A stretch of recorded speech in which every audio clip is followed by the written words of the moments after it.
We are back with some quick headlines.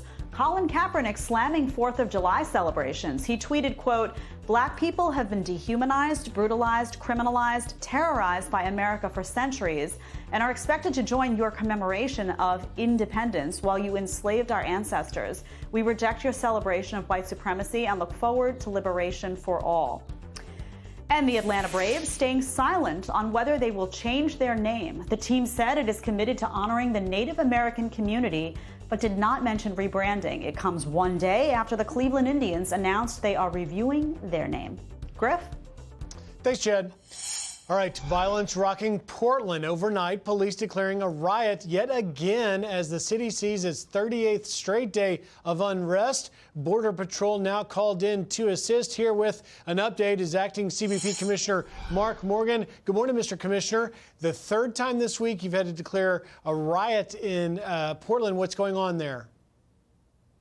Well, I'll tell you, Griffin, these are not protesters. These are criminals who got together and organized and planned and actually brought weapons. They brought shields. They brought frozen water bottles, rocks, lasers, weapons with the intent to destroy a federal building and harm law enforcement officers. And I've said it before, I don't care what your ideologic beliefs are, your political affiliation. Violence, we should all be united, is wrong. And I can tell you, for one, I'm glad that this President of the United States understands the importance of law and order and that it's a cornerstone of American society. What we saw in Portland last night was criminal, and we stood strong with our federal partners to resist that.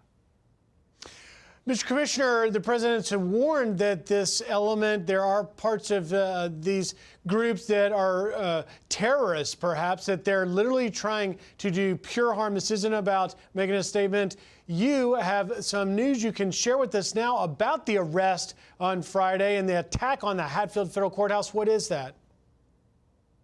Absolutely, Griff. Early this morning, in fact, I just got this situation report a few minutes ago, is that one of the criminals that were actually trying to assault one of the CBP employees while he was being arrested, the report right now is telling us that a pipe bomb, a fused incendiary device, and a machete was actually discovered during that search. Think about that, Griff. Think about the deadly consequences from these criminal actions. And also, I hope your listeners get out there and see some video. There's a video where a woman is overheard confronting one of the agents there, and she refers to it as, "Hey, I know this game. I'm on a city sidewalk. There's nothing that you can do." And she goes further and says, "Why don't you go back where you came from, white boy?" That's what this is, Griff. It's a game to them. It's a deadly game. It's serious. This is about law and order. We must be united. Where are the local political leaders, Griff, standing up saying this is unconscionable, this is wrong, and these individuals should cease and desist and be arrested? Where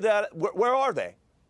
Your officers on the ground, this is quite troubling that a pipe bomb allegedly was found along with the incendiary device and a machete. So what will happen now with that individuals and those that you're arresting there in Portland?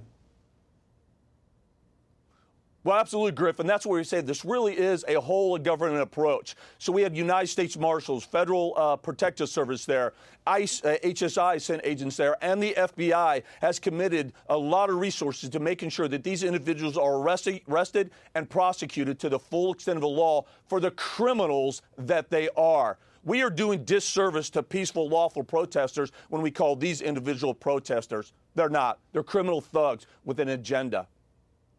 In the last, just with 30 seconds to go, Mr. Commissioner, do you see this being now you'll have to escalate the force that you're already deploying?